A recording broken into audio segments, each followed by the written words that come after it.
মাত্র 4টি উপকরণ দিয়েই কিন্তু ঘরে নারকেলের মালাই আইসক্রিম বানিয়ে নিতে পারো। তেমন কিছুই না, নিয়ে নিয়েছি দুধ, তার সাথে নারকেল নিয়েছি, চিনি আর নিয়ে নিয়েছি আমুল দুধ। ব্যাস এইটুকুনি দিয়েই কিন্তু আজকে বানাবো আইসক্রিমটা। প্রথমেই দেখো গ্যাস অন করে আমি দুধটাকে ভালো করে জাল দিয়ে নেব।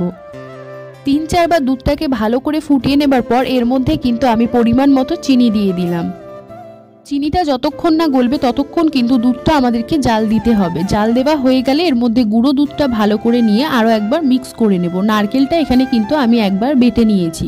নারকেলটাও দিয়ে কিন্তু আরও মিনিট 5 ধরে এইভাবে দুধটাকে জাল দিয়ে নেব। সবার শেষে কিন্তু আমি রোজ ফ্লেভার অ্যাড করে দিলাম, যেটা একদম অপশনাল। এটা এবার একটা গাঢ় টেক্সচার চলে আসলে এটা কিন্তু মোল্ডের মধ্যে আমি দিয়ে দিলাম। 8 থেকে 9 ঘন্টার জন্য আমি ফ্রিজে রেখে দেবো। ফ্রিজে রেখে দিলেই কিন্তু তৈরি হয়ে যাবে নারকেলের মালাই আইসক্রিম। ভিডিওটা ভালো লাগলে লাইক করে দিও, সাবস্ক্রাইব করে কিন্তু পাশে থেকো। বাই।